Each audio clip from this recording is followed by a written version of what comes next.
Greetings and welcome to Mount Olympus. I am Hercules Invictus, and tonight I'm proud to bring you UNARIUN Revelations with Kevin Kennedy and Lani Calvert, my brother Lani. and sister in UNARIUS. Greetings and welcome. Thank you, Hercules. It's always great to be here. Very So, interested in learning more about Lemuria Rising, so I guess you guys will fill me in. absolutely, we're very fortunate to have a lot of information about Lemuria in our library, in the UNARIUS library, not only as it existed on planet Earth as a very advanced civilization, but also as the what happened as the civilization began its downfall and how it has affected everybody on planet Earth to a lesser or greater degree. But through the use of electronics in that very long ago past civilization, so many people are still experiencing the results of that blocking off influence. So we were very fortunate a few weeks ago to have a filmmaker, videographer here in San Diego from Great Britain, and he is doing a movie, his own movie about Lemuria, and yeah, in his it's the storyline is something along the lines of he is an archaeologist, Anthropologist. anthropologist, sorry, and finds out information about the lost civilization of Lemuria and how it is still there are still remnants of it around and involved with Mount Shasta. And if you go and do your research, you'll find there's a whole culture of folks that believe that the civilization of Lemuria still has ancestry living within Mount Shasta in a city I want to call Telos, Telos. That means the end in Greek. So anyway, he came to UNARIUS to get our point of view. He had seen our video, Lemuria Rising, and if folks want to take a look at that, it's on our Vimeo channel. And was very interested in that point of view and actually utilized and wants to and will be using parts of that video in his movie. So not only did he love what UNARIUS had presented as a psychodrama in depicting the civilization of Lemuria in its decline, but he also wanted to talk to us about how it's affecting peoples today, and you know it was a great couple of days of talking and filmmaking. Oh, that is awesome. I know from the neo-theosophical literature, Lemuria was thought to be a civilization on a continent in the Pacific, as opposed to Atlantis's being centered in the Atlantic, and that they had colonies in the North Americas and South America, and also in Asia. And some people place Lemuria, or Mu as it's sometimes called, as contemporary of Atlantis, and some don't. Some claim that Lemuria was gone before the rise of Atlantis. And yes, the neo-theosophical movement, especially the I Am movement or Saint Germain Press, they claim that Lemurians were living in Mount Shasta. Mm. That the Rebeltor, I guess, for lack of a better word, he had stumbled across one of the Lemurians, and they initiated the new theosophical age. Well, UNARIUS's point of view, Lani, maybe you want to start with what is Lemuria or where the beings came from. Yeah, that's what I was about to say.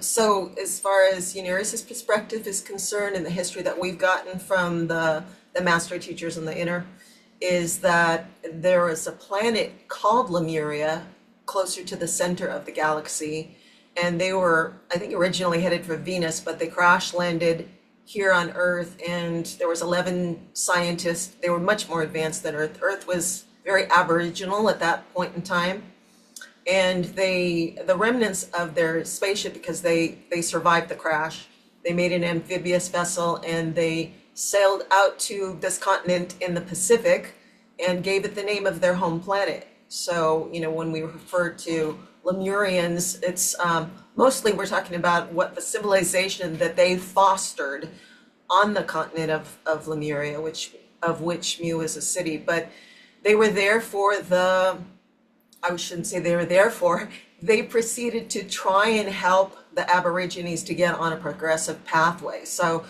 you might have heard of like the 10 tribes, like they gathered people from all over the world and tried to teach them a common language, and they built this fantastic civilization over thousands and thousands of years, and that was the rise of Lemuria. The video is called Lemuria Rising, but then as Kevin mentioned, after they had helped us for those thousands of years and we'd reached a sort of peak in progressive evolution, they said, well, we need to see that you know how to do it on your own. We've taught you to tie your shoe. Now you need to do it on your own. So the problem was when they left, and without that wonderful spiritual guidance, we started to decline. We started to use the advanced technology that they had provided us for selfish purposes. And because this technology was so advanced, and they had taught us the spiritual use of it, how to use it constructively, and that's kind of like where Earth is now, where we have all this technology, but we don't have the spiritual evolution or development to use it wisely instead of against our fellow man. So that's kind of a nutshell. And when we say spirituality, we do not mean religion, and that's such a very important point to make in this discussion about Lemuria. And these beings, these 11 master scientists, super scientists that came to our world, male and female, they were, as Lani mentioned, much more highly evolved, and basically their bodies were almost in a between state, between third and fourth dimension. They were 11 feet tall, very tall in stature, and has been described as almost a translucent body or skin. And so they were able to stick around for many, many thousands of years as they taught the people on planet Earth about energy, how energy functions, how we are energy beings. And you can find remnants of the stories of what they were trying to teach the Aborigine people on our world throughout our histories and the myths of our many cultures. And one of the most first examples of that is the serpent, and teaching the Aborigines about the sine wave. Well, how do you talk about a sine wave? Well, the sine wave can be described as the same motion as a serpent. Energy, how it functions from positive to negative. And so there's ways that you can track down the remnants of those early teachings, if you want, and see how it splintered off and how it became distorted after they had left this world. And this is something that is a common storyline for people on planet Earth, is these intelligent beings coming to our world to help humanity out, to teach us a better way, to teach us a more intelligent way. And ultimately, we as students of theirs had to prove, are we really, really ready to graduate? And over again, we've proven we were not ready yet. However, we're heading into this positive new age, and they have promised us, and even though things may be looking drastic right now, we are headed for a much more positive, progressive planet Earth and much more positive, progressive future. But we're going through these incredible hiccups at the bottom of the sine wave as we begin to make our way into the new Aquarian age. So lots of positiveness heading forward, but we also have to understand where we've been before. So the Lemurians, as Lani was stated, they brought this incredibly advanced understanding of science. And again, as we understand it as UNARIUS, how we are energy beings, how we function, how our mind function. And as they left this in the laps of their students to move forward with, as Lani related, yes, we degenerated what they brought and utilized it eventually to try and control other peoples, so that the whole world, leaders rose up that were controlling others. And eventually they ended up using that to control the population through putting an implant within their forehead that was connected and resonated with their brains to block them off from their higher self. And they could utilize that to program them using that advanced technology and computers to keep people in a robotized state of consciousness. So you look around today, and I know you do, and many of us do, and look around and say, my goodness, what is why are people so crazy on this planet? Well, they've been cut off from their higher self. And it started in this very long ago civilization of Lemuria. And it's still having its effects today in the way people react to each other, interact with one another, how reactionary they are, how they don't have that connective awareness of their higher self, and allowing that higher self to inspire and involve its consciousness, its inspiration in their lives. So this is the wonderful teaching that UNARIUS has is, yes, this is something we all have gone through. And yes, we can see the results of it on our planet. But the other side of that is with awareness, we can change the bias of that and move into that positive future. Now, one thing I want to relate before we get too much further, and I know you have other things you want to ask us about, but this is something that's very important to me because I know I have been involved with it. And so many different lifetimes in Lemuria, in the negative part of that. And it's something that I'm working out with in this lifetime, and why it's important to understand Lemuria from the perspective of how we utilize that technology in a negative way. As you can see, and we talk about the remnants of that blocking off process in the present. Well, you look around at our technology today, and you can hear, well, Elon Musk is probably one of the biggest ones. Well, we have to have implants in people's brains. Right. Flat out said it. Well, why would somebody say something so crazy? He is remembering what he was involved with in that ancient civilization. And he thinks because he's cut off from, has no connection with his higher self, he thinks that's the way we're going to advance is being hooked up to the computer. So this is in a way, it's scary because that is what was happening at the time of Lemuria and is its most negative point in time. So really interesting to see, and this is stuff that UNARIUS has talked about for over 50 years. Yeah.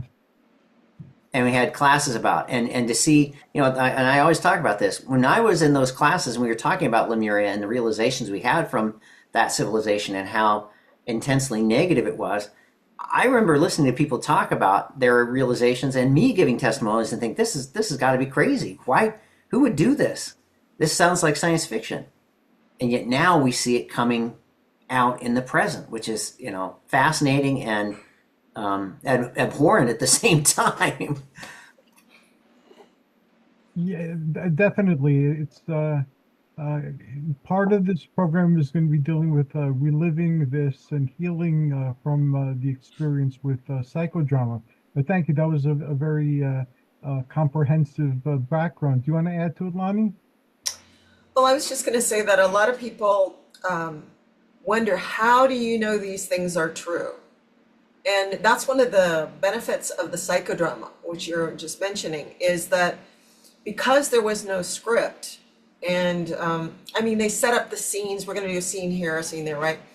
But when you see your fellow students in costume, they've got a set behind them, and you don't have anything scripted to say, basically it's what's in your psychic, what we call a psychic anatomy. In other words, it's what goes with you from life to life to life. So your physical body dies, but you could call it a soul, a spirit, but because UNARIUS is a science, we call it a psychic anatomy as opposed to your physical anatomy. And all those experiences of any merit are, I say merit, I shouldn't say merit there, but of any significance, bad or good, are hard-coded in that, electronically hard-coded there. And that's what it's like electricity. You can't kill electricity. You can't, shoot it or knife it or whatever. And that's what continues from life to life. So when you find yourself in that situation in this psychodrama that's being videotaped or filmed, whatever comes, whatever you're inspired with, and that's could be bad or good, right? In the situation, in the scene is what comes out, how you respond. You don't know how the other students are going to respond to, because they're going from their psychic anatomy from this past lifetime. So when we were quote unquote in the Lemuria cycle, which we are right now due to the filmmaker coming out, all of those memories, past life memories, are coming to the fore, and you're starting to respond to people and situations as you did then. But when you have, again, students that are in costume and in the scene and saying stuff to you, you just respond. And then when you look back later, it's like, oh my God, did I really say that? Did I do that? Did I think that? I mean, that's horrible. That stuff is horrible. And most of us would, even if we had those thoughts, it's like we don't want our friends or our family to see that dark corner of ourselves that we keep hidden, where we're angry or resentful or jealous or whatever the emotions are. But in the moment they come out, and that's the tool we use to analyze ourselves and why we have the problems and emotions and different things that we have today. Thank you very much. Does this experience that we're having here, it's obviously a classroom for souls on one level. Do these experiences or do these scenarios repeat so that it's kind of like one class finishes taking it, they either progress or they're left back, and then another wave of students come in to take the same class? Are these resolvable at the end, or are they just part of our learning experience while we're coming here? Well, that's the whole point of UNARIUS as a healing science, is so that you learn from these things, so that you analyze them and, turn that energy around. It's never going to disappear because energy's neither created nor destroyed, but you balance it out with the positive information. So then it's just information that you reference. It's like, well, no, I've already been down that path. I know what happens. That's not something I want to repeat. And in the present, it's just like conceiving of the horror of something that you did that led people astray for thousands of years. When you really accept that, I'm feeling that. Yes. You have emotions with it. You have remorse.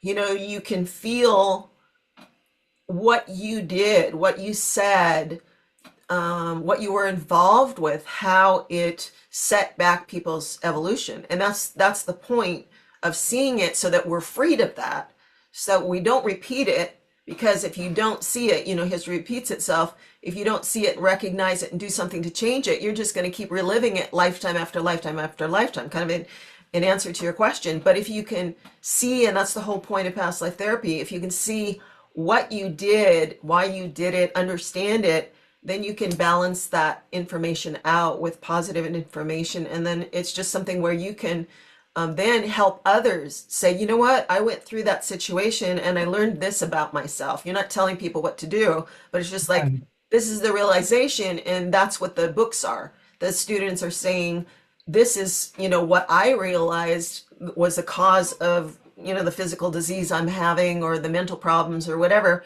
And then when people read the book, it's just, oh yeah, I could relate to that. And that's what the books are for, not to preach, but to share our own experiences of, how we healed ourselves. Thank you very much. Kevin, would you like to add to that? Oh, absolutely. One of the things that I found amazing is that growing up as a soul on this world, I can look back, and I mean, from the moment my mother got pregnant with me, I did not want to come into this planet again. And she had trouble with her pregnancy. After I was born, I just kept looking around going, I don't want to be here. These people are nuts, and I thought my mom and dad were, I just kind of looked and said, how did I end up here? And when I made my first contact with UNARIUS, one of the co-founders, Uriel, Ruth Norman, gave me the first book, Lemuria Rising. And she actually walked over to me. I was in the UNARIUS Center. She walked over to me, handed me that book, and said, and this is a book of student realizations and testimonials of their past in Lemuria and what they've overcome. And she handed me that book, and she said, dear, you need this book. And I was like, oh, okay. And I was 18 years old, and I started reading that book, and I mean, the light bulbs were just flashing in my consciousness, like, oh my gosh, this explains so much. Because the text and the realization, the testimonials were all about, as we were talking about, how people have been blocked off from their higher self, how it causes people to be inhibited and insecure, and how it causes people to be unable to express in a creative and loving and kind way. And I just was, as I was reading this, I was just like going, oh my gosh, this is like a mirror up to myself, and awareness of why I have so many problems and insecurities. And it just was fascinating reading and amazing how it just opened up my consciousness to the possibilities in a positive way of how I can live my life and the reasons why I wasn't able to do that until at that moment. Now, the one of the wonderful aspects of this, as you're studying the text of Unarius and going back and studying and reading these testimonial books and the lesson course book, obviously, is that you put yourself in alignment with these higher advanced spiritual individuals, these intelligent beings on the inner planes of light. And in doing so, you're starting to get the inspiration and in a much more direct way, because first of all, you understand that they're there. And second of all, you're beginning to open up that channel in a much stronger way to that intelligent information from those beings on the inner planes. So as I was studying this, not only was I going, oh my God, this makes so much sense, but I was also getting these incredible projections of love and help from those intelligent beings to give me a guidepost or guidance as to what I needed to overcome and understand about myself. So it was an incredible awakening for myself. And the book itself is maybe, I don't know, 180 pages, not very big at all. And I read that book cover to cover over and over again for probably 4 or 5 years, so much so that the cover of mine was completely worn out by the time I got done reading it. But it just gave me such wonderful insight to my own consciousness and to the things that I'd gone around with and didn't understand. So fascinating to get into that information and be able to decipher my own consciousness and what was influencing me. And this is the next step for folks on our world, is to understand that we are all being pushed one way or another or influenced by these many different past lifetime experiences we've all gone through. And so if you don't understand that you've been involved with a civilization like Lemuria in its dark time, in its negative decline, you won't get, well, why do we have so many people with ADHD or ADD, and what is going on, and how come these, people are so acting so, violently or unintelligently, or they're obsessed with this or that or the other. As you begin to understand that well, they're being influenced by these different civilizations and the different psychic shocks we all went through, now it begins to make sense. And not only does it make sense, but now you can begin to say, oh, but I don't have to be that way and I don't have to live that way. And again, you're then starting to get the inspiration and the intelligent love from these spiritual beings, and you're able to express it in your life. So for myself, when I made my contact with the UNARIUS, I was just beginning my journey as an artist in this lifetime. And in studying the text, all of a sudden my palette just completely lit up. Colors much more vibrant in my paintings. I felt like, I just couldn't wait to express in a positive and creative way. I didn't want to, most people, what are you doing after work? Well, I'm going to go home and I watch TV. Well, that's another form of programming, self-programming really. And so it just, again, opened up so many avenues in a positive and constructive way in my own life that I was just blown away and completely engaged with this whole process of objectification of the past. Now, that was before we actually did the psychodramas. Now, folks who don't understand what a psychodrama, Lani kind of went over it and go over it again, because it's something that UNARIUS pioneered. Many years ago, Ruth Norman came to the students who were having all these recognitions and realizations and said, you guys are going to do your past life recognitions and relivings in front of the camera so that you can share with the world these teachings of UNARIUS and overcome, in doing that, your own negative past. So I, in my involvement with UNARIUS, took the faith that my teacher was saying something that was going to really work, and because I didn't want to act in front of a camera, I didn't want to do a psychodrama necessarily in front of a camera, but she said, you're going to be amazed at what you do. You're going to be amazed at the freedom that you feel after you've gone through these experiences, and you're going to see it's going to be a wonderful positive expression for your evolution and for folks on planet Earth. So in getting involved with these different psychodramas, and a psychodrama is, as Lani said, we would come together as a group of students and have our recognitions in class, our Wednesday, Sunday classes. And after we had all these recognitions about our involvement in a particular civilization, in this case, we're talking about Lemuria, we'd say, okay, now that we're involved with that particular cycle and that remembrance of that society, let's do psychodramas based upon what our past life awarenesses were. So, we set up programming. What would even describe it as programming centers, I guess? Psychodrama of a programming center, psychodramas of people trying to overcome medical problems, and we're being programmed to not even think about it, or being given drugs to not think about. On the screen, I call it a medical center, but on the screen it says a control center.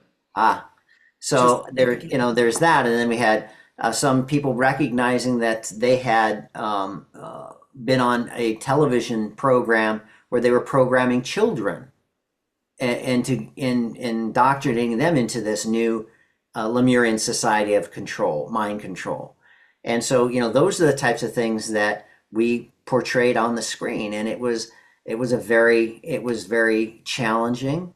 But at the same time, you would do this psychodrama and get involved with the particular scene, and later on have to come back, and it was a cathartic type of experience seeing it played back in front of you on the television, on the screen. It took it to a deeper level of having to really accept, yes, this was true, this is true, and in that process of discharging the negative from that, realizing, okay, once you understand that, once you know where it's been, and once those intelligent higher beings that are working with all of us provide that positive plus charge to change the bias of that past, now it's not influencing you anymore. So it goes from being a psychic shock, something that you don't understand why you're behaving the way you do, to being a lesson learned. And now you understand that, well, I don't have to be that way anymore, and I don't have to go down that path anymore. And my life is growing in a much more positive, creative, constructive way. Does that make sense?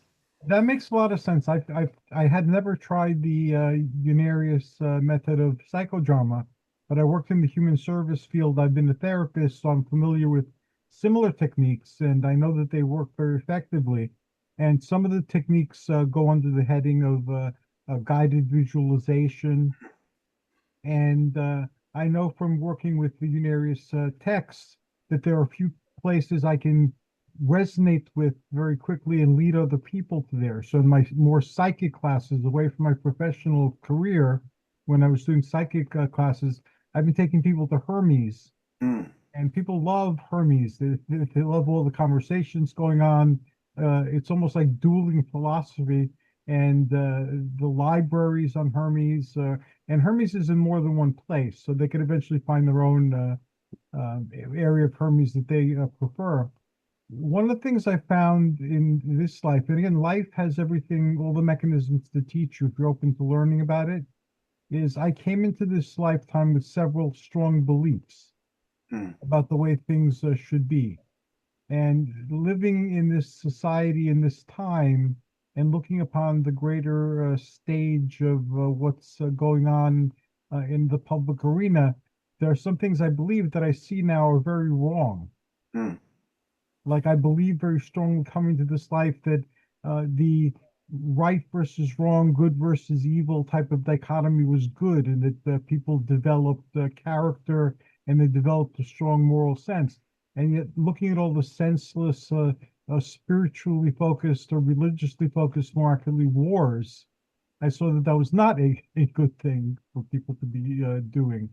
And also in previous lives, I lived under theocratic or I guess more regal type of governmental systems. And now I'm seeing what's going on here, and it's like that's not a good thing either.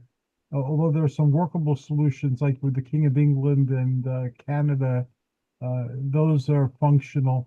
Generally, that's not a very functional or good thing for humanity to do. So I go into my next slide not believing those things. I'm sure I'll have other beliefs that I need to see right in front of my face on a big stage.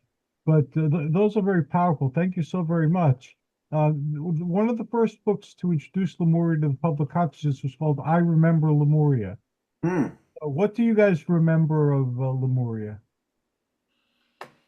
Well, one of the things, thinking about what you said of coming into this world with different beliefs in this lifetime, and I remember people saying, well, that's just who I am, right? If they're not on a progressive pathway, they go through life, thinking, well, that's who I am, that's the way I think, et cetera, et cetera. But what we're learning in Unarius is, we have all of these this misinformation, these beliefs from other lifetimes that are creating the lens through which we see the world, and it's their misbeliefs, their mistakes, and like you were saying.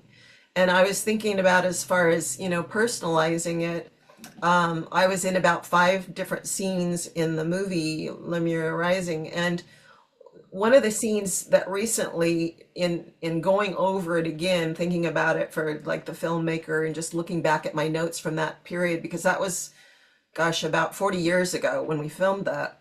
Wow. So I hadn't looked at them in a long time, but one of the tools that we use is journaling, where you're writing out what your thoughts and feelings are at the time. And one of the scenes that you wouldn't even know it was me, because it's just the back of my wig that I'm wearing, but it was one of the more powerful ones, as far as some misconceptions that I had, that were playing out in my lifetime. And that was, in the downfall of Lemuria, there were drug cults and sex cults and so on and so forth. And one of the scenes was the sex cult, and in that I was a prostitute. And my feeling, in past lifetimes and this lifetime, was that women didn't have any power except sex, over the male species. That they had, women didn't have the right to vote. They didn't have the right to own property historically. Sometimes they were kept in the house, all that, which still exists in many cultures, like in the Middle East and so forth, that they have no rights at all, can't even go to school, etc. So that was my belief, that that was the only power that I had. Like if I wasn't married, that I could use sex to get what I wanted. Well, in this scene, I go up to the guy who has been in the past, has been my lover, and he shoots me. And I was just in total shock. It's like the one thing that I thought I had power, he immediately showed me in an instant I didn't have it anymore. So it's like I'm left with no power at all. That was a mistake, to think that I had some power there. But then, what I realized in analyzing that is, because in Unarius we know that we've had lifetimes as both men and women. And so, taking responsibility, putting it back on myself instead of saying those men out there, right? It's that when I was a man, that's how I treated women. So I treated them as, chattel, as, something that would serve my pleasure, very egocentric. And so, because that's what I put out, that this is a woman's job, this is what she is, that's all she can do, etc. When I came back as a female, those were the limitations that were controlling or creating my belief system, right? Because what you put out, the thoughts that you put out, are like a boomerang. They come back to you. So if I say, well, women are chattel and they're not good for anything except sex and cooking and taking care of the house and giving me kids. Okay, when I come back as a woman, those are going to be the limiting thoughts that I have. Oh my gosh, I don't have any power. This is all I can do, is have kids and cook dinner and have sex whenever he wants it, that kind of thing. I'm going to have those thoughts because they were mine, and I put that's how I categorized women. Mhm. So that was a big realization for me, again, in as a student, to take responsibility for whatever reactions I was having. So in this lifetime, the Me Too movement, for example, or women's lib, I could easily be part of that. In fact, in certain ways that I was, not officially, but it's because they don't see the big picture. Yes, this is happening to you right now, but in some other lifetime you've put it out and it's just coming back now. So it's a whole, you know, changing the lens that you're looking through and seeing the bigger picture. And that is a powerful realization, and thank you for sharing that. Um, what do you think of what's going on in our culture now, where uh, parts of our culture believe that it was a golden age when women were kept at home, they weren't allowed to be educated, because that's Well, I think you, Hercules, you need to tune into your women lifetimes instead of just being Hercules, right? You've had women lifetimes as well, female well, lifetimes. yes. I would say that so much of that is um, there again, these folks don't understand the men that want to see this happen and the women that want to be that way. They don't understand the nature of their own past lives and how it's influencing them in the present. And so they are wishing upon or desiring a form of society that they think is much more advanced or will bring more peace of mind to them. And they don't understand that what is motivating them, the men who want to see this happen, is a past life when they were either women and now they want to usurp power over them, or they were males and they were deflated by a female, so now they want to have power, you know. And it really comes back to understanding that they don't have a connection with their higher self. Once you have this connection with your higher self and you understand you've lived before, like Lani was saying, and you understand too, you understand you've had lived both male and female. Hmm. And now you can begin to understand that, this constant power struggle between the sexes, if there is one, between a couple or, a relationship of one form or another, it comes back to past lives influencing them in the present. So if you can begin to do that, if you can begin to decipher that and understand, oh, this is why I feel that way, and I can let that go. Now you can get to the point where instead of being held back by a limiting religious belief, and quite frankly, that's what it is. It's a very religious belief that women have to be a certain way and men have to be a certain way or whatever. You can both be freer. Now the man isn't held into a perspective that is unrealistic and or limiting, and he can appreciate, as I do, your partner for the wonderful soul and the creative spirit that she is. So now you become this much more positive force on our world versus reliving something from their own past life experience that was comfortable for them before, or leads them to believe that they're all powerful now or whatever.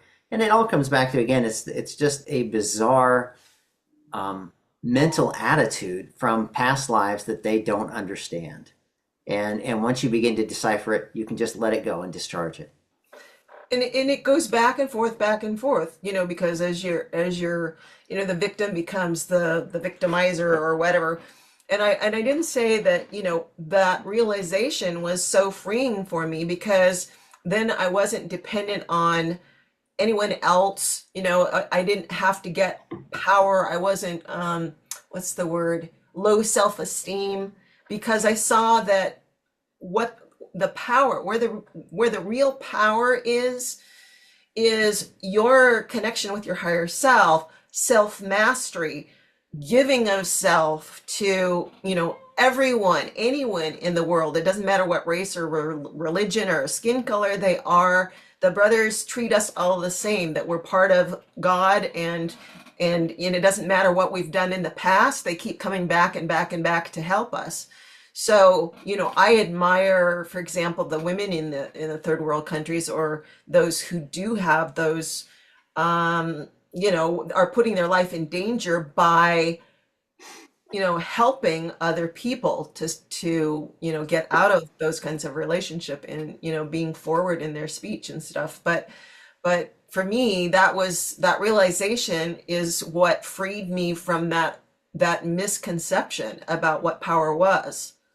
And a really good point I'd like to make in relationships, in reference to relationships, and my own perspective, is that as I discharged more of this negative past that was influencing me in a negative way, as my mind became more aligned to my higher self and to that spiritual connection to the infinite and to these spirit, if you want to call them spirit guides, we call them the brothers in Unarius on the inner planes of light, the need to try and find a relationship to make me feel whole left.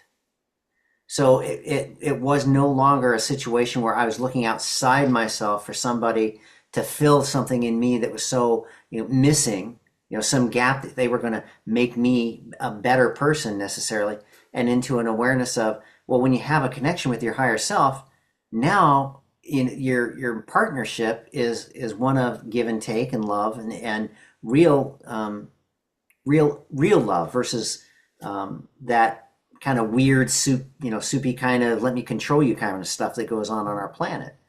So yeah, it's a vast difference. Now, one of the things that Lani was related, I think, is fascinating in relationships and or how we interact with one another, and being a female versus being a male and vice versa.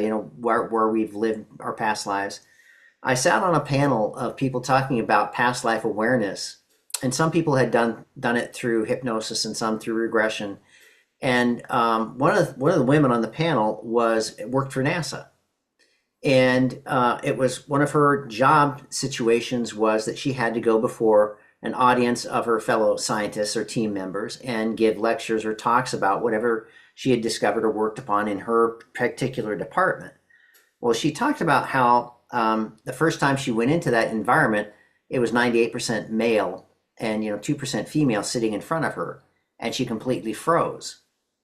And she was an attractive woman, and she put it down to at first, oh, I am something to the effect of, all these males are objectifying me and it's making me freeze in my consciousness, and that's why I can't express what I need to express.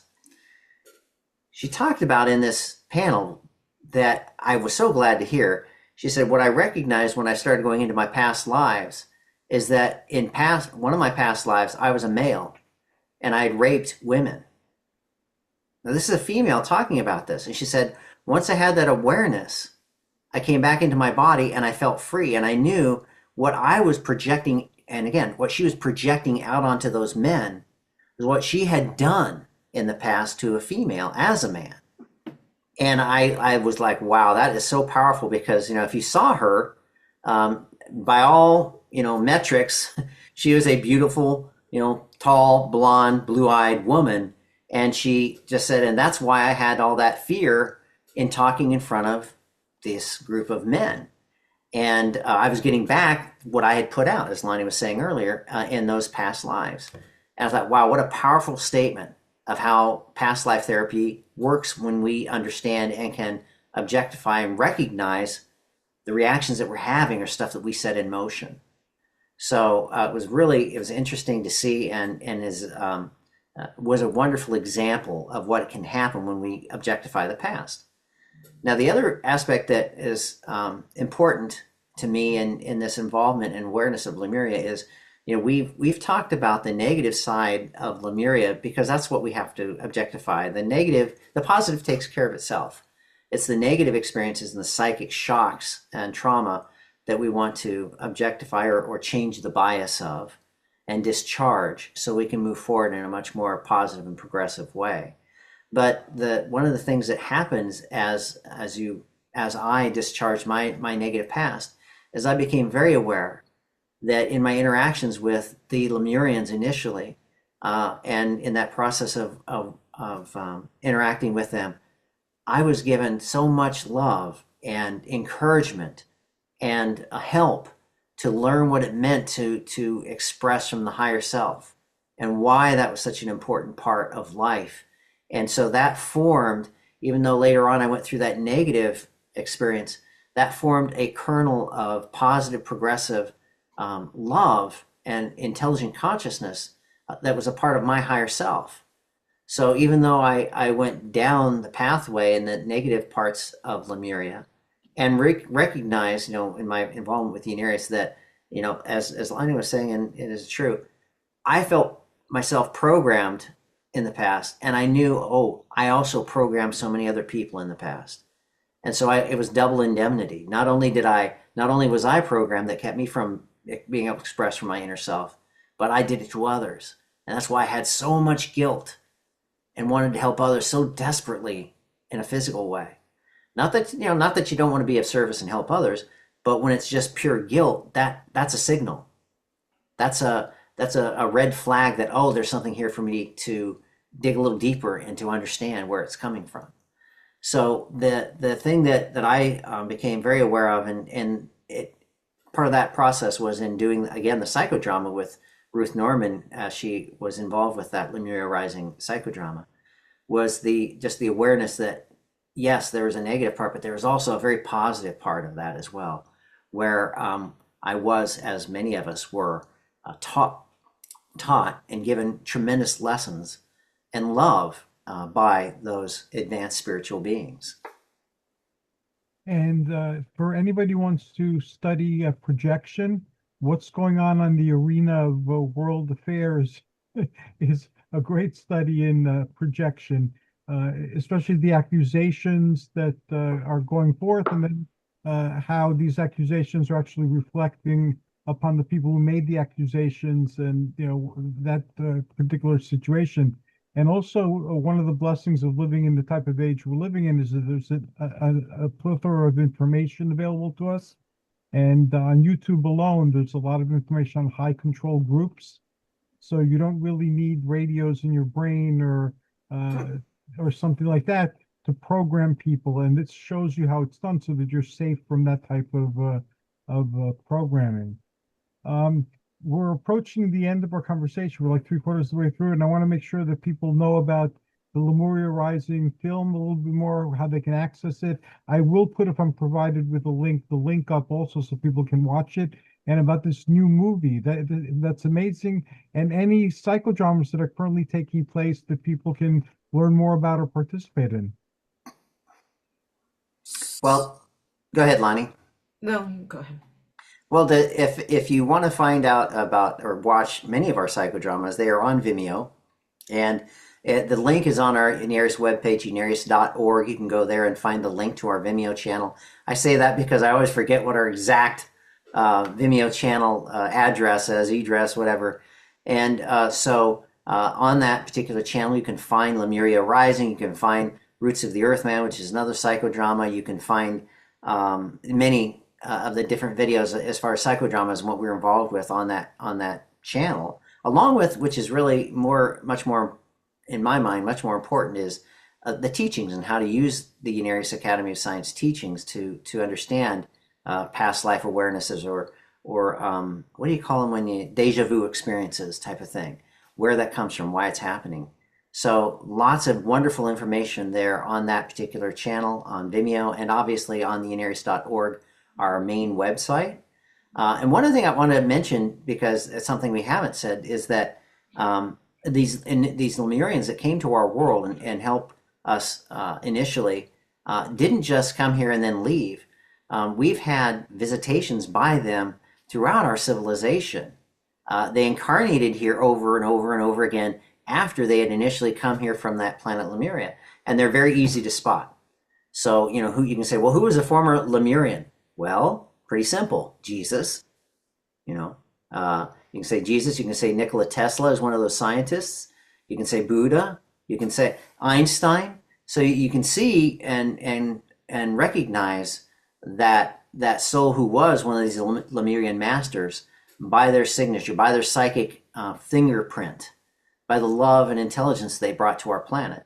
So again, though, we see that they came. And as in the case of Jesus, he came, brought this beautiful teaching, and then, of course, left it for us. And what do? We distorted it, and now it's something that doesn't resemble what he brought at all. So it's just more of how they've never left us, and they aren't leaving us. It's up to us to, though, take that message and put it into practical application.